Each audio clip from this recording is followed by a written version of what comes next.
Hello, friends, and welcome to the Exploring Washington State podcast. My name is Scott Cowan, and I'm the host of the show. Each episode, I have a conversation with an interesting guest who is living in or from Washington State. These are casual conversations with real and interesting people. I think you're going to like the show. So let's jump right in with today's guest. All right, well, we're back, and thanks for listening to the Exploring Washington State podcast. My guest today is Marilee Bramhall. Marilee, did I say that right? I always do this. I always second guess myself, always make fun of myself, but anyway. Yes, it is Marilee, and it is Bramhall. Hey, see? Perfect. First take. And we'll leave all this in just to make fun of Scott. So you were introduced to me through, I think you're working with a podcast, a group that's helping you market your brand, and they've helped put me together with guests before. And so we did something very unusual for me right now is that we really didn't talk before this episode today. So we're going to get to know each other on live air, if you will. It's recorded, but hey, it'll be fine. Iola Wines. Yep. I went to your website. Okay. I'm gonna share everything I know, and then it's gonna be really quick, and then we're gonna go. But what I got a kick out of is I was curious about the name, and you named it after your mother, or excuse me, your grandmother, not your mother. And I'm looking at this picture, and that caption is Iola on the family farm circa 1940s. And here's this black and white photograph, and I'm gonna try to blow it up. And your grandmother is wearing a striped dress. Yep. And in heels. Yes. In the dirt. Mm-hmm. With her hand around a steer or a bull. Yes. And fashions have really changed. I looked at that and I started laughing. It has nothing to do with what we're going to talk about. I just thought it was a pretty interesting visual. Uh-huh. But your inspiration for the branding, for the name, is from your grandmother. So let's talk about, you have a long backstory in the wine industry. What were all the events that, not all the events, but what was the event that led up to you starting Iola Wines? And let's go with that. Okay. Well, like most of people, we have a circuitous journeys to get us sort of to where we are. But long story in the wine world. For me, it started really when I was a kid. I grew up with, I was really fortunate to grow up with a father who's an enthusiast. He still is, loves what I'm doing. He's been a big support of it. But when I was about, I don't know, like 10 or 11, it was a summer day. He grilled, and I don't know why. It was just, he and I were the only ones home that day. The rest of the family was not around. So he grilled some T-bone steaks, and he was pouring his favorite Left Bank Bordeaux. And for whatever reason, decided I could have like this much. And so I had this tiny taste of Left Bank Bordeaux when I was about 10 or 11, and it left a massive, huge impression on me. And it was not so much about, wow, this wine tastes so delicious. It was more about what it meant. It was, for me, I knew it was special. I knew it was for sharing with people that, you enjoy to be with, that it went with wonderful food, that it was from somewhere far away that I was curious about as a kid. I mean, as a kid, one of the things we do for fun, I totally date myself, but we used to go to the airport and watch the planes, leave and depart. And like you could walk right to the gate in those days. Yep. Did the same thing. Yep, definitely. It was a fun thing to do in Seattle as a kid. So I used to imagine, where are those planes going? And so when I got to taste that sip of wine, I imagined this place far away that, I was curious about, and that curiosity continued. I eventually, the first time I went to France was, I think I was about 18, and my mom likes to say that changed my life. And I think she's probably right. I mean, I just fell in love with the culture and the language and the food, and, became certainly more curious about wine. And eventually I lived in France for a while during my university career, and then came back here and to the Seattle area, and had the good fortune to go to work for a really fantastic wine company here in the Northwest. And so I was in the wine business locally here, domestically, California and Washington wines for just about a little bit less than a decade. And in terms of like, how did I get to Iola? What happened basically for me was about 2008, I became really curious about the origins of wine because, I realized that Cabernet Sauvignon is not from Napa Valley. As great as the Cabernet Sauvignons that are grown there, that is not where the grape is from. So I just got real curious about, okay, where did all this begin? Where did this start? And so that led to me in 2008, I basically stopped buying any domestic American wine and started only buying wines from the old world. And that was sort of the beginning of me kind of geeking out about native grapes and origin story of wine. And then eventually I got into studying wine in more of what I would call a scholarly way. And then eventually I started importing wine. And that was in about 2017, I think, is when I first started importing wine. Iola Wines did not start until, funny enough, COVID is when I actually started Iola Wines. And, we all have a pandemic story, and my pandemics. Yes. Yeah. I mean, everyone's got an interesting one. And for me, I feel incredibly blessed for what my pandemic story was, because although it started out a bit daunting, which was, I had about 6 pallets of wine arrive from France and Italy in the very early part of 2020. And around March or so, I mean, this wine got here in around February's timeframe. I was gone a lot of that month of February 2020, just for trade events in different places. March 12th of 2020, I did an event at a wine bar in Seattle. And then March 15th of 2020, we went into lockdown. Everything closed. Restaurants were closed. And that was the day that I lost all of my customers in one day. I was selling to small restaurants around Seattle. Lost all the customers in one day, and I had 6 pallets of wine to sell and no legal way to sell it. So I'd been thinking for quite a while about selling direct to customer online, and trying to could I start a wine club, and how might that be? I mean, it would be really fun to curate wines for people. And since the beginning, I've always worked with women producers in France and Italy that are doing sustainable and organic viticulture. So really conscientious about how they are farming and how they're, they're paying a lot of attention to what's going on in both the vineyard and in the cellar. Things are very low intervention in terms of how they grow and make their wines. So when it turned out that I had 6 pallets of wine to sell and no legal way to sell it, and no idea really what was going to happen with restaurants, how long it was going to take before, things would change. And, that era was so strange. We just did not know what was ahead or how long things would be the way they were. So it took a while for me to get my licensing, and I decided, I'm just going to test this. I'm just going to do a test and see what happens. And the long story short was I built my own dorky little website in that era. I just didn't want to spend money on anything until I had a sense for if there was going to be interest out there. And it was amazing, Scott. It was absolutely amazing. Completely different than selling wholesale. I mean, I was fortunate. I had some wonderful wholesale customers, but selling direct to consumer, especially during the pandemic, I was doing everything myself. I was, I did the website myself. I did my own social media. I did all my own accounting and bookkeeping, and I was delivering wine. So I was just selling right here in the Seattle area. And a couple days a week, I'd go out and make deliveries.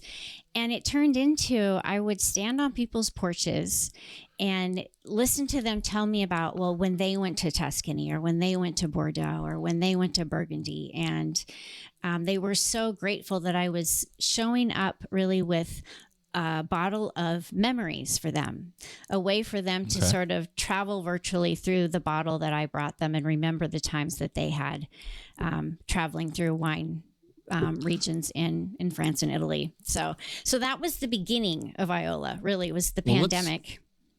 Let me pause you here because I want to ask a couple of questions there, because that was a lot of information. That is a lot of information. But I love you're absolutely correct. Everyone's got a pandemic or a COVID story. And I say this every time I say this, I go, I'll never say it again. But we all pivoted. I hate that word because it was so overused. But everybody, none of us had a clue what was happening. I mean, no matter what industry or what we were doing. So the takeaway from me having these conversations with people over the last, during and post pandemic, is that most people, and I know this isn't completely true, and I'm sure there's people out there that as soon as I say this will argue against it, but most of the guests that I've had have actually found that there was a silver lining to the cloud, and that by taking the risk and taking the leap that they would have maybe talked themselves out of had things just been normal. Yeah. Where they're at now is remarkably different and maybe better than where the trajectory that they were going on. What your story, what I think is interesting is you kind of, you made your own website, you did all these things. You were very frugal. Mm-hmm.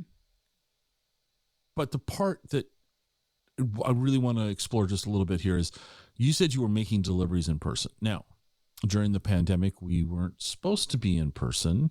And, so I'm got this kind of funny visual in my head that you've got a big stick and you're handing things across 6 feet away and you're all masked up and everyone's, and because actually there was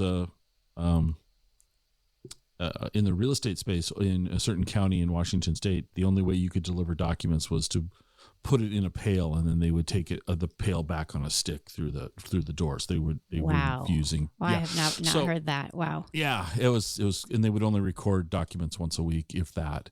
It was very. I mean, no one knew what to do. So, what I'm thinking here is that you took the leap because you didn't really. Well, what other choice did you have? You just said all your customers were shut down. They weren't going to be buying wine from you because they couldn't sell the wine. Exactly. They were trying to figure out how to survive. So they probably opened up, a takeout and delivery, or turned it into a product that they could sell. So you went direct to consumers, which sitting here in 2023 seems like that was really, that's obviously what you would do. But I don't think that was an obvious move. I think that was kind of a risky, scary move. Because your local Seattle small restaurant, how much wine was a small restaurant, a client of yours, buying at a time? Oh gosh, see if I can remember. Cases at a time. Cases. Yeah. And you're now when you're delivering bottles of wine, not cases, to a consumer, it's a much smaller transaction. Yeah. Right? Yeah. You would think, but there are people that, especially during the pandemic, there were multiple case deliveries. Okay. Yeah. All right. But nonetheless, it's a different model. Mm-hmm. And what I think is great that you adapted on the fly to this. The thing that, and I'm going to tease you. This is me being, I can take teasing it. You. Bring it. Okay. I can take it. Here we are. You live in Washington State, and even though I'm not a wine aficionado, I do know that Washington State has a reputation for being a great place for wine. Lots of great wines are being made and grapes are being grown in the state of Washington, and yet you've turned your back on us, and you've gone old world. And I'm teasing you because this is the Exploring Washington State show. I got to step up and protect the state. No, I'm teasing you, but the way you described the reason why is actually very interesting. You were saying that Cabernet Sauvignon, California makes excellent Cabernet Sauvignons, but the grapes are not from there originally. Mm-hmm. So I like the fact that you went back to the start, to the resources where the grapes are grown. But just between you and I, no one's listening to this. We're not recording this. We're just sitting here having do you like Washington wines? Of course. Oh my goodness. Okay. Yeah. I had the great good fortune to drink a lot of incredible wine during my career here in domestic wine. Oh my goodness. Okay. Very, very fortunate to drink some. And the reality is my family, Iola, she was born and raised in a small town called Dayton, which is about 30 minutes from Walla Walla. My parents live in Walla Walla. I grew up working on the family farm. So, yeah, that part of the state is a big part of me, and coming from an agricultural background is really, I think, advantageous for me in my work now, because so the producers I work with, they're people that grow their own grapes and make their own wine. They're not like, it's very common here in the state of Washington to have, you have growers and winemakers buy from growers. It's much less common to have people that are doing it from vine to glass. So because I had that agricultural background and the experience working in the wine business here, it's really been beneficial when I meet a new producer and we're walking through their vines, and they're usually worried like, oh no, the first thing is when I get in their car and they're like, it's a farm car, it's a little dirty, and they're all worried. And I tell them, you know what? I grew up working on our family farm. I know that the days are long, the work is hard, and it's dusty and dirty. And, some days you get really muddy, and you just clean your shoes at the end of the day. And I mean, it's really, really important to me to be out there in the vines and actually see what's happening in the vineyards, because I'm committed to, for our wine club members, making sure that I go and vet what's going on from the very beginning, from the vineyard all the way to what's happening in the cellar, so that I can honestly say, okay, yes, they have an organic certification, and I've gone and seen for myself what's going on and what their approach is to how they're growing and making their wines. So, yeah, I will never turn my back on Washington State. I go to Walla Walla quite a bit to be with family. Every year Thanksgiving is a big, big event for us, and we actually spend it in Dayton with my family in Dayton. So Dayton's a cute little town. It is. It's got a cute little downtown core. It's so Dayton. I do know Dayton. That's awesome. Yeah. Not a lot of people do, so that's cool. No, Dayton's kind of an interesting. Business took me there for a while. Oh, really? And, so I manage a portfolio of foreclosed homes for a client. Oh, wow. And there was I had a couple of foreclosures in the Dayton area. So would go out there, make sure that the work was being done to remodel the homes, things like that. So I would go out to Dayton and lots of other little towns throughout Washington State that, have distressed properties. But I always thought Dayton, it was, and what's the other one? Is it Waitsburg? Waitsburg, yeah. Yeah, Waitsburg looks like, now, when I was through there last, it looked like the pandemic kind of slowed things way down there. But Waitsburg also has some character to its downtown core as well. It does. Yeah, it's really cute as well. Right. Well, let me ask you this, because to kind of say a couple things. So this is what I'm aware of with Washington Wines. You're absolutely correct. There's a lot of growers, and then winemakers are buying their grapes from various growers. And you said you're really going from ground to glass. Okay. Yep.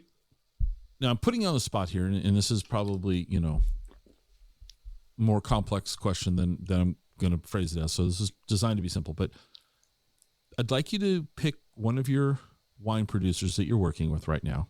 Okay. And let's say they're French. How many acres of grapes do they have in production? Yeah, that's a great question. So the vast majority of all of the producers I work with are pretty small production. So I just got home on Sunday night from a long trip to France and Italy. A lot of that was visiting producers, and then a little bit of it actually had some Americans there that wanted to do a wine and food tour. So I spent some time doing that as well. But in terms of how big they are, they measure in hectares. So a lot of them, many of the producers I work with have right around 8 hectares. Some have as little as 3.5 hectares.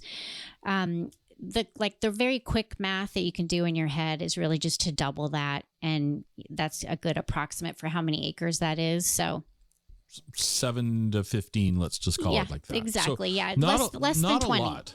Not a lot. Not a lot. No. And that's intentional on my part, because I'm looking for people women that are doing this really by hand. They're, and that's where the low intervention piece comes in. They're not out there with a lot. There's no chemicals allowed in in the vineyard. So no pesticides, no herbicides, no chemical fertilizers. They're relying on things like cover crops that actually feed the soil to nourish the soil and give it the life needed for the vine, which is, it's not a lot, but, and then, same thing in the winery, minimal intervention to the wine. So really, I look for women that are, their fermentation process is with indigenous yeast. So the yeast that's living on the skin of the grape and kind of, living in the vineyard and winery is what they rely on for fermentation rather than selected yeast that comes from a lab.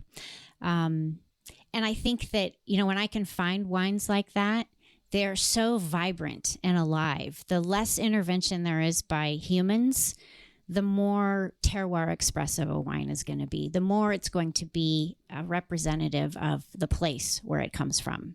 And that's what I'm always looking. I mean, at the end of the day, really at the beginning of the day and the end of the day, wine is about a sense of place. And that's why it can be confusing to buy a bottle of French wine when it just says, maybe it just says Bordeaux on it. Not everyone knows, well, what grapes are that? Is that a city? Is that a wine region? What are the grapes? And it can be really confusing. And the reason for that is really specific in France, because wine is so much about a sense of place that people just automatically know what's in there because they know what grapes grow in that place. And people generally tend to grow grapes, the grapes that do well in the place where they are living, if that makes sense, rather than trying to, I really like this grape, but it doesn't really do that well in a warm climate, but I'm going to just do it anyways and try to force it. Instead, I'm working with women they're working in, we like to say, in radical harmony with the earth. They're working in harmony with nature to allow nature to give its best. So we're working now. When I think of grapes and I think of Washington State, I think of people that have, lots of acreage planted. The women that you're working with have small, to me, it's smaller, right? Mm-hmm. So from a production standpoint, let's take an 8-hectare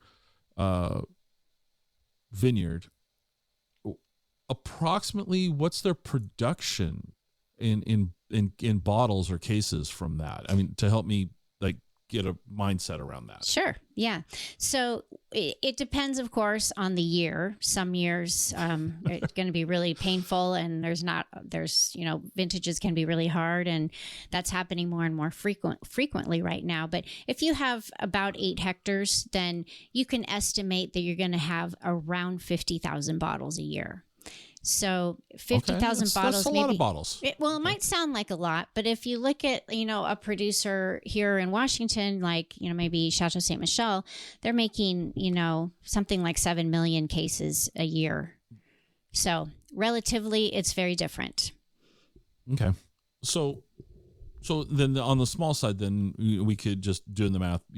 Your small vineyards might be doing 20 to 25,000 bottles in a year. Yeah, right? I actually work with some. I actually work with some that make about 12,000 bottles a year. Okay, so that's still, to me, a lot of bottles of anything, but in this case, wine. All right. Yeah, it's 1,200 cases a year. It's not very much when you think about how many other importers is she selling to, how many restaurants are buying her wine around Italy, things like that. 1,200 cases isn't that much. And then if you have a bad vintage, it's going to be less than that. Right. Yeah. So I really appreciate the whole, you're vetting the wines that you're distributing to your club members and all of that. But one thing that you've touched on, but we haven't really directly addressed. So let's go there. You're only working with women winemakers. Yeah. And that is interesting to me. And I want to know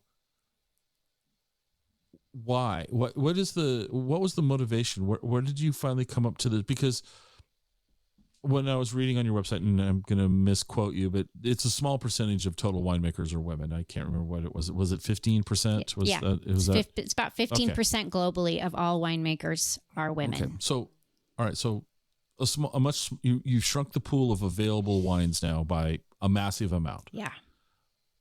But what was your decision? What made your decision to go that direction? Why women? Is that the question? Yeah. Why women? Well, I'll tell you. It's interesting, working for me, my experience working in the business here in the U.S. and then my experiences studying and traveling through wine regions in Europe. It's so common to see. I mean, here in the U.S., I just saw a lot of men in winemaking. I saw women trying to get those jobs and they weren't successful in getting them. Also didn't see a lot of women in senior leadership roles when I was working in the business here in the U.S. And then traveling in the wine regions of Europe, it's so common, driving around France, you see so many vineyards that say père et fils, father and son. And eventually I just started wondering, where is the mère et fille, the mother and daughter? Why is there no, I mean, all these signs that they all say, there's a last name and then père et fils, father and son, which, it's, for a long time, it did not occur to me to even question it.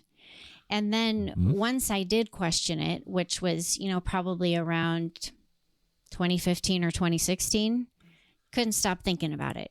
Just couldn't stop thinking about it. And, that era was,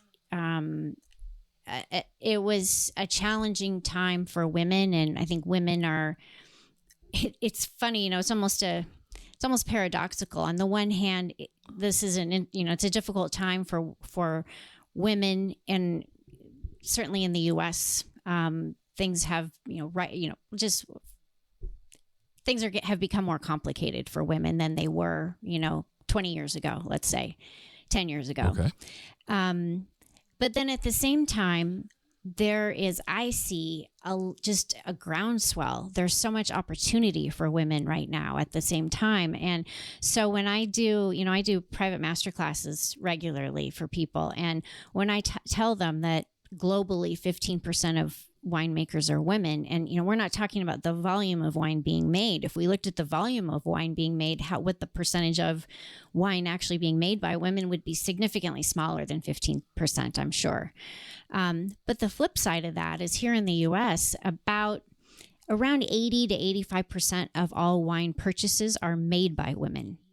So if women, we actually have a huge opportunity here. So that's a big part of the story for me. Is it's not just, oh, hey, I'm doing this for women. It's because we have an opportunity to change that 15%. The more that we buy from women, and the more that, I see this with producers that I work with. There's several producers I work with where it's a father and daughters.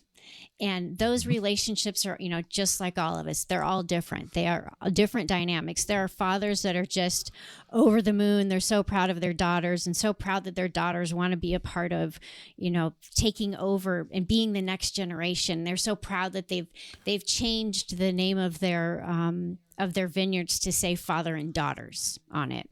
Right. And then there are some that are a little more skeptical. And then when I show up and they hear that I only buy from women producers, then they're like, oh, well, that's interesting. And I think the more that kind of thing is happening, it will change things there, and it will also change things here. So, does that answer your question about why women? Well, it does. And here's the thing, like, once again, I know next to nothing about wine. Then you're my kind of person, honestly. But see, here's the thing. I had a preconceived notion, and your statement kind of confirmed that my preconceived notion was somewhat accurate. And so what I wasn't aware of is that only approximately 15% of all winemakers are women. Wasn't aware of that. But I operated under the assumption that the majority of wine purchases were made by women. And so it's almost an inverse ratio. If 85% of wine purchases are made by women, but only 15% of the wines are made by women, that does seem like a very unlevel opportunity. So I like what you're doing. I think this is really interesting. I'm curious about, what got you there. in that. Mm-hmm. So, and not having, I've never been to France, so I've never seen the vineyards where they're named father and sons, and you notice this. And so that's interesting to me also. When you started the wine club, how was it received and how did you start? So I know you started it during the pandemic, but what steps did you take to reach out to direct to the consumer? And how was this women only focus accepted in the marketplace? Oh, it's been fascinating. It's been joyful. It's been a joyful experience for me. And like I said, I had some great clients, restaurant clients that I worked with, but there is nothing like working direct to consumer. I enjoy it so much. So you're asking, like, how did I get the word out? How did that happen? Yeah. The way it happened is the way things happen with women in general. When we hear about something cool, we usually like to tell our friends about it. So, I've never done any advertising. It's just been women. I mean, literally during the pandemic, it was, I told some friends and then they told some friends and they told some friends and they told some friends. And gradually it became a situation of like, okay, wow, well, this is interesting how this is working out. Maybe the idea would be to actually double down and develop this business and go a lot bigger. Because at that point, I mean, I had a pretty small portfolio of producers that I worked with. I think at that point I was working with maybe 5 or 6 producers. All right. Now I'm working with, we're getting to around 50 different producers, a little bit less than 50 different producers. Let me interrupt on that. So you got, just say 50. Let's just round numbers. Yeah. Okay. And you're buying wines from France and Italy. Yeah. What's the split right now? Is it 25 producers in France, 25 in Italy, 45 that's in one? That's a great question. I don't know the answer to that off the top of my head. I would have to go look, but is it fairly even? It's pretty close, but definitely there's going to be more in France. And the reason for that is because I speak French and I don't speak Italian. So the fact that I speak French doesn't limit me to only working with producers who can speak English. Got it. Whereas in Italy, it's quite a bit more challenging. If a producer doesn't speak English, there's only so far you can go with Google Translate. Let's put it that way. Well, that's improving all the time. Next year it'll speak fluent Italian for you, and you'll be just fine. So you've grown from you've basically 10x'd your opportunities in the sense of producers. Okay. So you started this word of mouth, women sharing it, all of these things. The other thing that I believe to be true about wine and alcohol is that the state of Washington is super easy to work with, and they don't make any. There's no hurdles. And I'm being totally kidding here. Selling wine. So currently, how many states can you sell to? Right now, I'm shipping to 9 states. Well, technically, it's 8 plus the District of Columbia. Okay. And from a business standpoint, each state's got a slightly to extravagantly different set of hurdles that you have to navigate.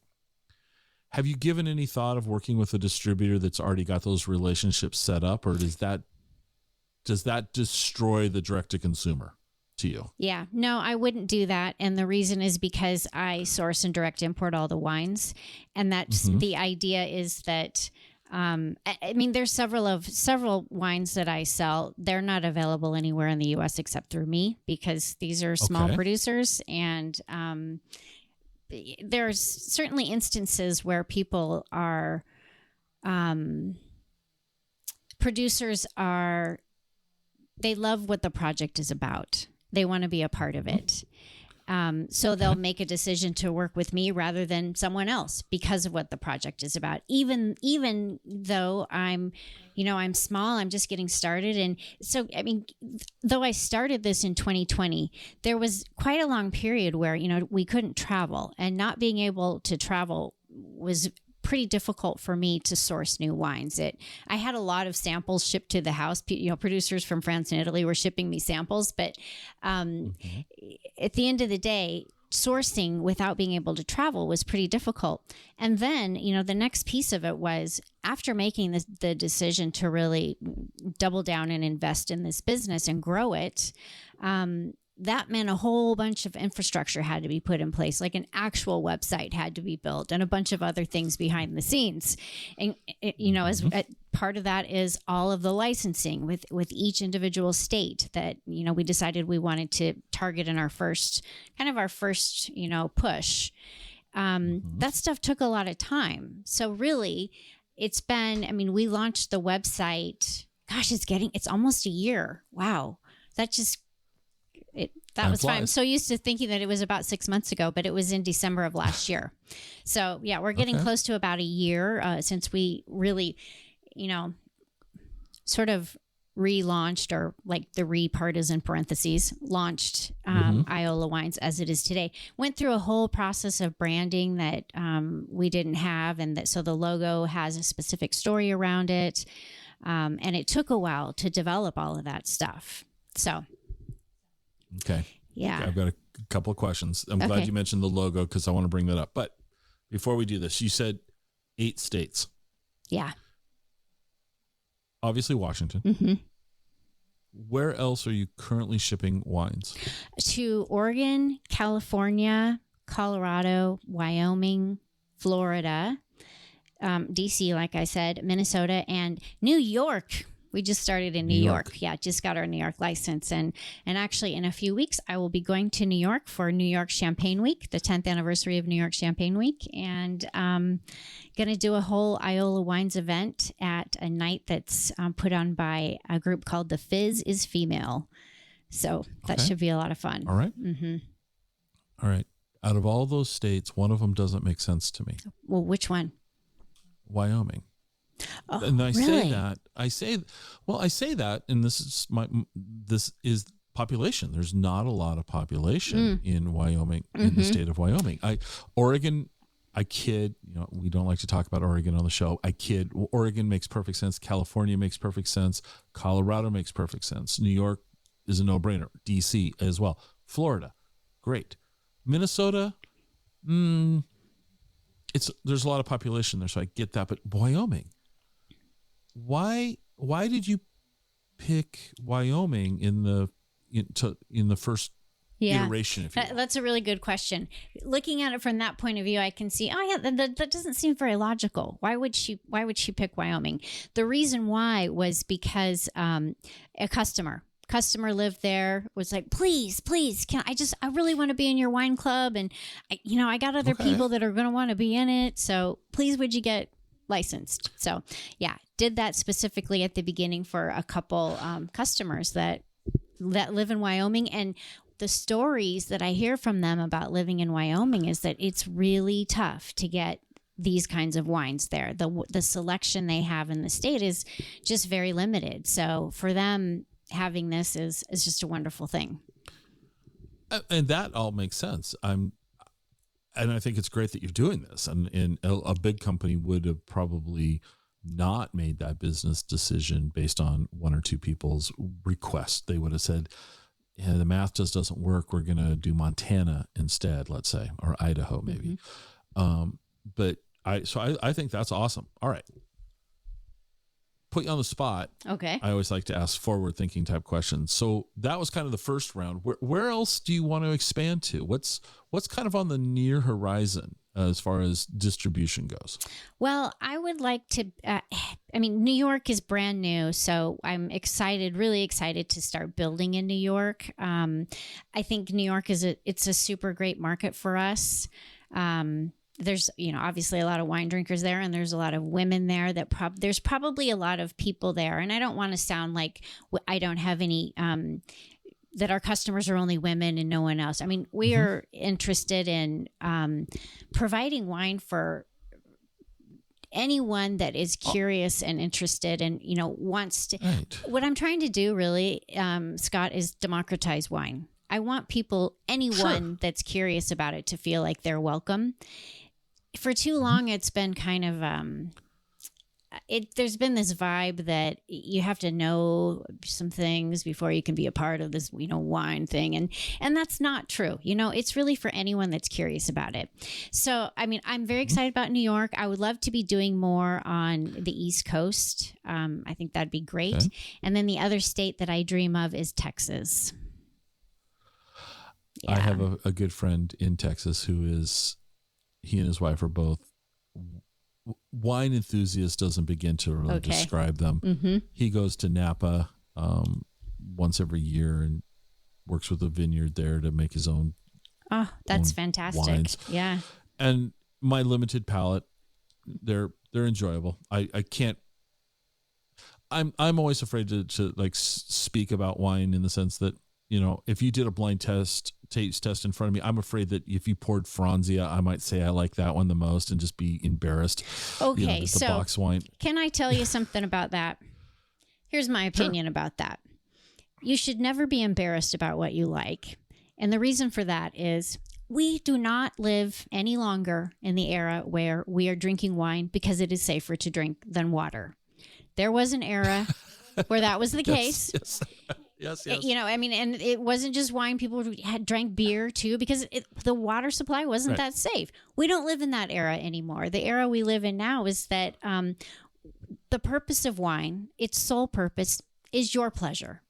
It's your enjoyment. Right. So if it's not pleasurable and enjoyable, then you shouldn't drink it. I tell people all the time, don't drink something because someone in wine that is someone in the know tells you that you have to drink it and that you have to like it and that you have to pair it with this food.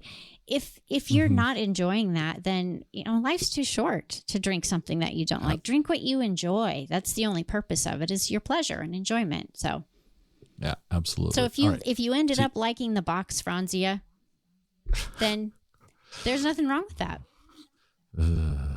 Yes, there is. I can't quite go that far in agreement with you, but well, you get the idea behind that statement. Well, because don't they call it? Isn't it technically considered wine food? Because it's not all. I mean, isn't there something about that brand in particular that?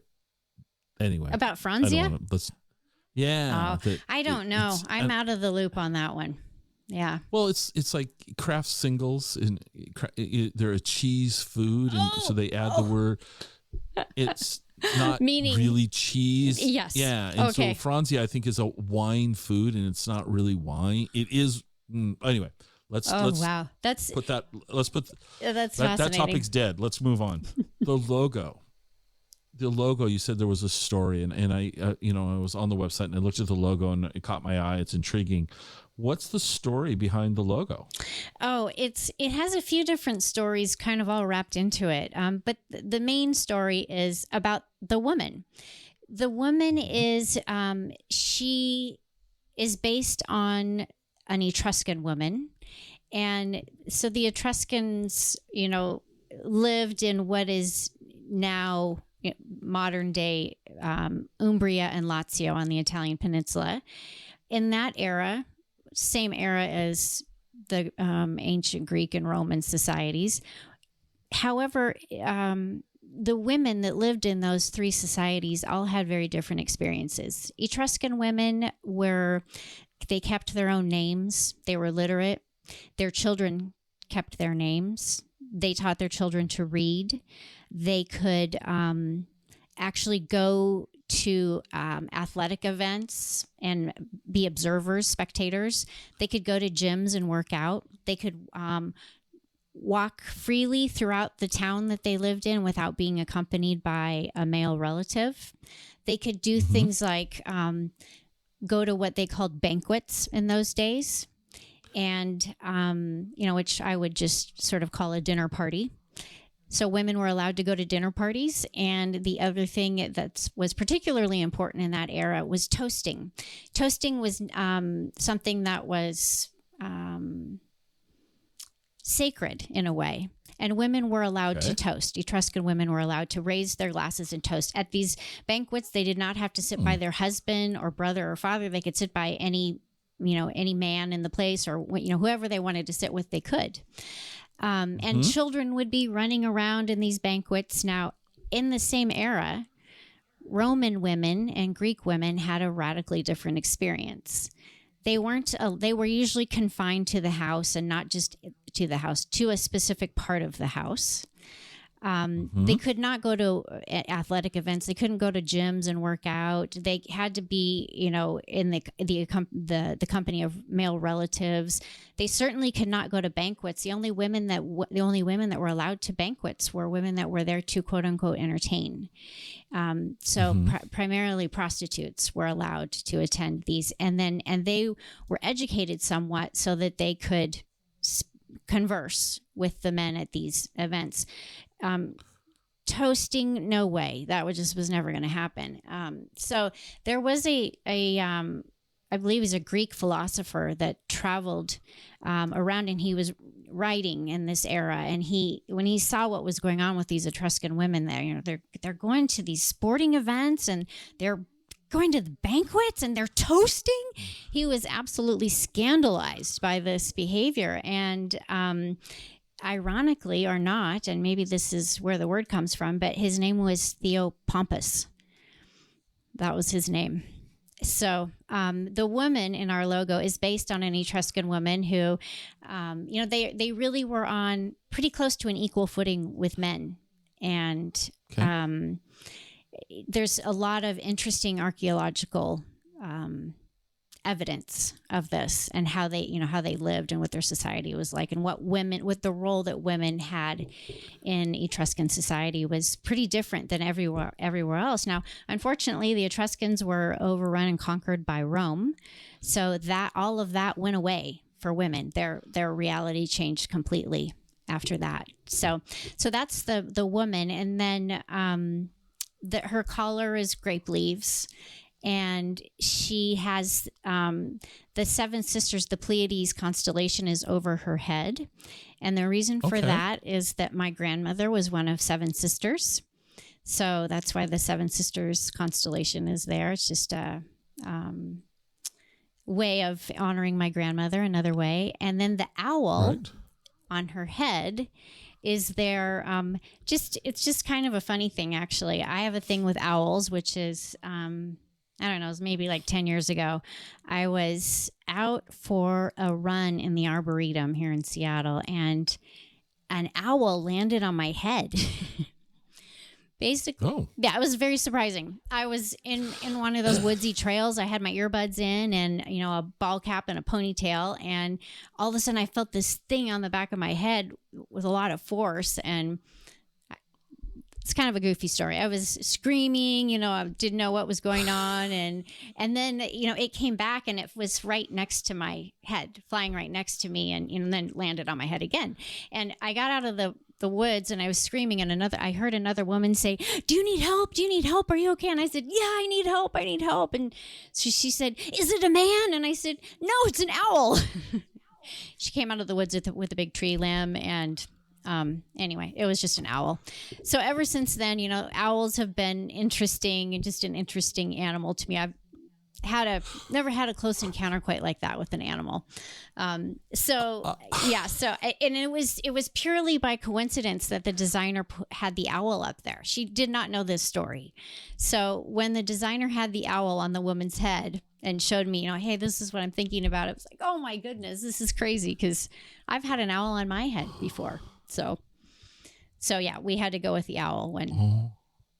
Oh my gosh. Okay. Okay. Sorry. No worries. I don't know where my mute button is anymore. It's been moved on me, so I apologize for coughing. I'm on your website, and I don't know what direction do I want to do this in. Let's talk about the clubs. Okay. Let's talk your clubs. So currently you're offering 4. We technically have 5 clubs, yeah, because our red wine club, we have one that's called Club Rouge, and then we have a smaller version of it that's Petit Rouge. So there's 2 red wine clubs, a white wine club, and then the sparkling, and then the connoisseur, which is people that want a bit of everything. Which one's the most popular? It's really kind of a tie between the connoisseur and sparkling. people, so many people love sparkling wine, and it's the really the big growth category right now is sparkling wine. Okay. Yeah. Walk us through the Connoisseur Club, because as I click on it here, you get 6 bottles 4 times a year, containing a mix of red and white, and an occasional rosé and sparkling. Yep. All right. So it really is a little bit of everything for people that want to can't make up their minds. Yeah, exactly. I make it up for them. You make it up for them. So, what goes into so this goes out 4 times a year. So when does it go out? Is it January or what months? September, November, February, and May. Okay. So you just sent out the September. We did. As we record this in early October, you just sent out the September. Yeah. What was in September's selections? Well, there was a couple rosés in there, one from France, from Provence, and then one Italian rosé, which it's a fascinating area in Italy for rosé that I think it's starting to become a bit more known, but it's interesting, and I chose it specifically because of the fact that in the Roman Empire, Romans loved their wine. Wherever they went to conquer, the vine went with them and was planted. They identified 2 particular places that were perfect for the production of rosé.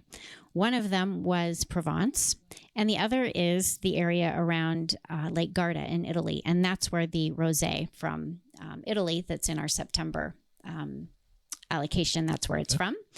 And it's an interesting rosé too, because it's a blend of 4 different grapes that are all co-planted in the same vineyard. These vines have been living in the same vineyard together for a long time. Yeah. So and I happened to be there in the spring, right around the time that bud break was happening. And, the vines are all sort of waking up on their own schedule. So some of them were, progressing faster than others. It was really fun to see them waking up on their own schedules, really. So those are the 2 rosés. We did a white wine from Provence as well. That's very, it's unique to find a wine that is based on the grape that this one is based on, which is Claret. We did a red wine from Provence that's made by a producer that I've worked with for a long, long time. And I love this wine in particular because, one, it's fantastic red wine for heading into fall. Also, the name of it is Marguerite Marie. And Marguerite Marie was her grandmother. So she makes this wine only in the best years, and it is a tribute to her grandmother. So I loved that. When I found out about that wine, it's been several years ago now. I have had my eye on it a long time. So I'm excited to be able to get it and share that. And it's another one that's not available anywhere in the U.S. The rosé from France is not available anywhere in the U.S. except for through us. And that rosé, actually, the one from France that we just sent out, it's been crazy popular this summer. So I think we only have like 9 bottles of it left, some tiny amount left. Okay. Yeah, it's going fast. We did an Italian wine from northern Italy that's based on Nebbiolo, and it's called Gratus. I love Gratus. For one thing, it's an incredible wine. And for the other, I love the name of it. It's about gratitude. And so that's why it's called Gratus.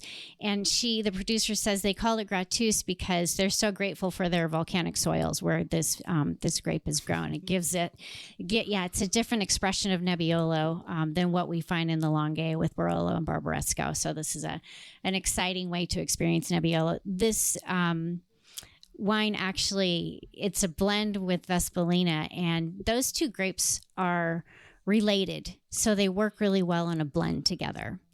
And it's a wine that is going to be absolutely extraordinary for Thanksgiving. It's going to be a beautiful Thanksgiving wine. The 2 rosés will be as well. Yeah. So how many was that? 2, 3, 4. What are the other 2? You're putting me on the spot here. I can feel my jet lag kicking in. On the spot. What else was in there? It's okay. I'm gonna cheat. Okay, that's okay. No one would know if you wouldn't have said anything. I wouldn't have told. She's cheating, folks. I'm cheating, everyone, because I have to remember what was in there. It's so funny because I write about all these wines, but in my defense, I will say we have, we have so many different clubs and each one is getting different wine. So to remember with connoisseur. Oh, that's right. I gave you 5, didn't I? Because I gave you 2 reds, 2 rosés, and a white. Yeah, so I was only missing 1. Right. The last one is another Italian wine that I'm really excited about. It's a white wine from the Marche, and the grape is Verdicchio, and Verdicchio this is also going to be a wonderful wine for Thanksgiving. Verdicchio is a wonderful grape that there's versions of it that are kind of what I would call sort of cheap and cheerful. And then there are other versions that are absolutely beautiful wines that can age wonderfully well. And it's one thing about Italian white wines. People don't realize that in Italy, there are a lot of native grapes. And this is a great fascination I have.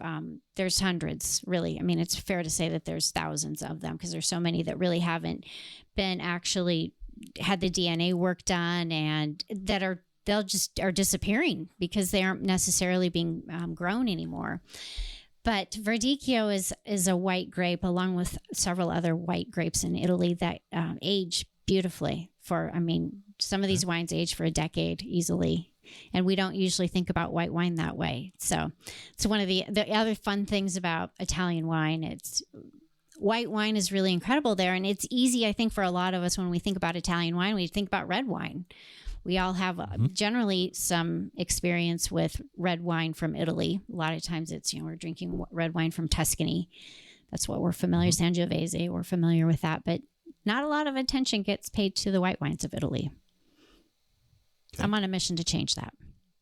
You're on a mission to change that. I like this because you're obviously, very passionate about what you're doing and that shines through.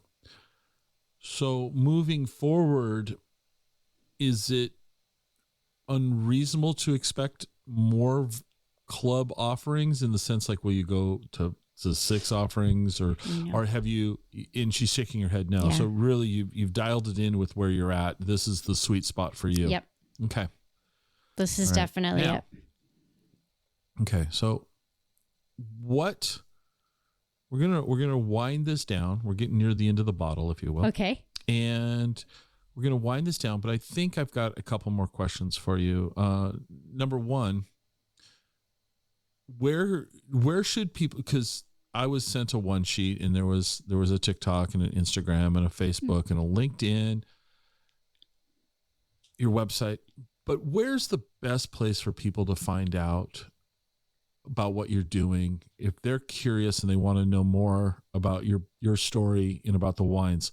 Is the website the best place? Definitely, yeah. IolaWines.com is the best place, and it's easy there to sign up for our newsletter, which, comes out periodically. I don't bombard people with email, but it is a place and a way for me to share stories about producers and wines that I discover. I'm also about to start adding to our website and to my blog my favorite places. Because of the fact that I travel so much, people, ask me regularly, well, do you know, like, where's a good place to stay, or where, are there any good restaurants? And I have a list of boulangeries and patisseries around France that I know are the best ones. So I decided it'd be fun to share that stuff. So yeah, if people want to get in touch, the best way is the website or Instagram, iola.wines. Okay. Yeah. All right. Well, you kind of set me up for this. So this is the part I cautioned you about when we were talking earlier. So I'm going to ask you two questions. You said you're going to start putting your recommendations on there. So let's get you to give 2 recommendations in Seattle, though. Okay. All right. I'm a coffee fan. That's my wheelhouse. Where's a great place to get a cup of coffee in your part of Seattle? I just have to go with Fuel Coffee here in Montlake. Yeah. Fuel. Yep. I have not tried that one. Okay. I was really thinking, Seattle. You probably thought you'd maybe covered them all, well, not covered them all, but there's been some consistent name dropping of brands there. So Fuel. Okay. Yeah. Why do you pick Fuel? Well, I love the name. I mean, you got the name. Yeah. First of all. And then I like the vibe there a lot. It's really welcoming and the coffee's delicious. I'm not, I mean, all like right. My coffee drink is pretty basic. I just drink Americanos. Just do not apologize for that. I prefer just a pour over black coffee. I'm very simple. So do not apologize for an Americano. Solid. Yeah. Solid. Yeah. And that's what it is there. It's a solid Americano. I love it. They usually have some nice treats available. I'm always looking for treats. So what's the go-to treat there? What would you recommend? Boy. It's been a while since I've been there, so I don't know what's there right now. No, but what have you had in the past that you enjoyed? I'm always looking for a good cookie. So I would point people, okay. I would point people to, go with the cookies. Okay. And we're going to come back to that in a second. Okay. All right. So the other question I always ask my guests is, I'm going to be getting to Seattle or I'd say Dayton. Actually, you know what? I'm going to ask you this question for two different locations. Okay. Play along, please. I will. I'm going to get to Seattle around time for lunch. Where is a great place that I should go for lunch? Kind of torn between two places, but go ahead. I'll let you say both. Thank you. Okay. Bakery Nouveau on 15th on Capitol Hill. I love Bakery Nouveau. I mean, that place is dangerous for me. I could do a lot of damage in there. Okay. Yeah. And then the other place I love, which I haven't been to in a really long time, and I don't actually know what the status is, Volunteer Park Cafe. Volunteer Park Cafe. Yeah, okay. I think that it's been sold, but I haven't been there in a really long time. But okay. Yeah, back in the day, that's definitely a go-to. All right. So here's part 2 of my question. Okay. You're visiting family in Walla Walla. Yeah. Okay. Where's a great place to grab something to eat in Walla Walla? Oh, okay. The place that we have been frequenting the last several visits to my parents is, I have to see if I remember the name, because we have a name that we call it. Okay. Which is in our family, we just say, are we going to the patisserie today? And I think it's Colville. I think it's Colville Street Patisserie. Yeah. Do you know it? Oh, yes. Yeah. I do. Yeah. So you know what I'm talking about. I do. Yeah. I mean, if you can't be in France, then that's pretty good backup. If you can't be in France, you're not at Bakery Nouveau, then Colville Street Patisserie. Actually, I would probably put it on a par with Bakery Nouveau. Patisserie is really good. That's I have not been to Bakery Nouveau, but I have been to Colville Street. That place is great. Oh, yeah. How's the coffee? I've never even had a coffee there. I don't think I've had coffee there. Oh, man. But everything I've had there has been everything really delicious. Yeah. Did you... Here we go down the tangent. Did you ever... There is a gas station in Walla Walla just outside the downtown core. I think it's on Rose. Mm-hmm. And the guy's not there anymore. He actually opened up a brick and mortar restaurant in downtown, which I haven't tried yet. But it was Andre's and gas station food. The tacos there were amazing. The guy's food is fabulous. Okay. I haven't been there, but I feel like I've heard about it from my family. Yeah. It was so. It's just, if your family's lived in Walla Walla, they know this guy and they know the food that he's done and he's just, it's awesome. All right. But anyway, we won't go there. All right. So here, 2 last questions. Okay. Question number one. What didn't I ask you that I should have? What didn't we cover that I should have, we should have gotten to? Did we overlook anything? Well, no, we didn't overlook anything, but there, there's always more questions that people could ask. Yep, absolutely. Yeah. So, I mean, you could have asked me, where did Cabernet Sauvignon come from? If it didn't come from Napa Valley, where was it born? Okay. where was Cabernet Sauvignon It born? was born in Bordeaux, and it has Okay. some illustrious parents. It's a result of a natural cross between Sauvignon Blanc, a white grape, and Cabernet Franc. Mm-hmm. So that's why it's named Cabernet Sauvignon. That very cool. Yeah. I'm glad you shared that. All right. So here's the last question. Are you ready? Yes. This is the one I wouldn't share with you earlier. Yeah. This is the one I told you have to play along with. Okay. All right. Very important question. You have to answer it. There's no getting around it. We will not end the show without an answer. Okay. Cake or pie?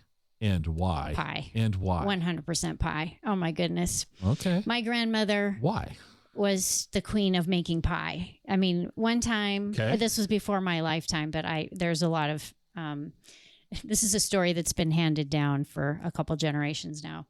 One year during harvest, she made a different pie every day for 30 days. So pie is a big thing in my family. Oh my. Yeah. Okay. So what pie do you, what's the top of the charts with pie? Rhubarb. I love rhubarb. Ooh. She used to make one that was raspberries, and then she'd get black cap raspberries and make a coulis that went on the top of the raspberries. That was delicious. Chocolate awesome. cream. I just love chocolate cream pie. That was one of the first pies I learned to make. Lemon meringue. I love that one too. I mean, we could be here for another hour choices. talking about pie. I know, but all solid, all very solid. There's not a wrong answer to the question. Apple? By the way, I mean, apple pie. Ugh, amazing. Yeah, in Washington, it's so funny though. You answered it, without hesitation. No hesitation. Boom. Some guests have it'd be like asking, I'm going to cut off your hand, left or right, and they're like hemming and hawing. It was just like, oh my gosh, impossible to answer. No, I'm just okay. So you're in Camp Pie, which I think unofficially is probably in the lead, by the way, with the guests. I mean, it's by a margin now.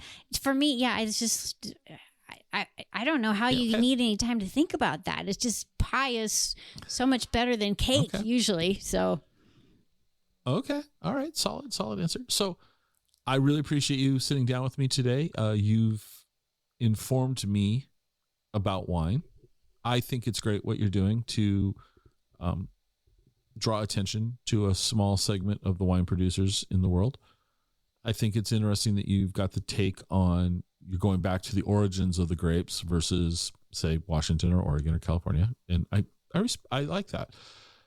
And I like the fact that you're staying, you grew up in Washington, you stayed here, even though you obviously have a love affair with Europe. Mm-hmm. And that's wonderful. My daughter went to high school. She did her senior year of high school in Norway and came home. She had too much fun in Norway, so she had to finish up school when she got back. Finished up school, was working, called me up one day and said, I'm moving to Germany. Will you sell my car? Wow. Not asking me for money. She was 18 years old. She figured it out. She financed her trip. She got a job as an au pair. Good for her. Few months later, she called me to tell me she lost her job as the au pair. Once again, she didn't ask me for money. She found another job. She met a guy. They got married. They have 2 kids. She lives in a little town in Austria. And, she loves living in Europe. So wow, good for her. That is fantastic that she had so much clarity and she went and made it happen. She did. Mm-hmm. She really, and she is. I mean, it's not past tense. She's making it happen. She's got she helps me with Explore Washington State. She runs all the social media. Wow. She's great at it. I and her exact words were, "Okay, boomer, don't touch that." And that's perfectly okay. That's fantastic. And I don't even have I don't even have our login to our Instagram account. I don't even look at Instagram anymore. I'm not allowed to go there, and that's probably okay. And I've heard this new thing. All the kids are talking about TikTok, but I don't go there. I'm kidding. Yeah. I don't, but I'm aware of it. She's really good at all that. So I think it's great though that you've been able to follow this passion and still stay local in Washington. Mm-hmm. Thank you again. This was a lot of fun for me, and I hope that you continue to experience success with your wine club and that keep bringing good wine to people in hopefully more states soon. Thank you so much, Scott. It's been a pleasure to be here. Hope you enjoyed the show. You can reach me on Twitter at ExploreWaState. I'd love to hear your comments. You can also visit our website at explorewashingtonstate.com. If you know anyone who would like the show, it'd be amazing if you'd share the show with them. This is the biggest way that we grow this show. Good old word of mouth. Glad you were here with me today, and I hope to have you listening to the next episode. See you then.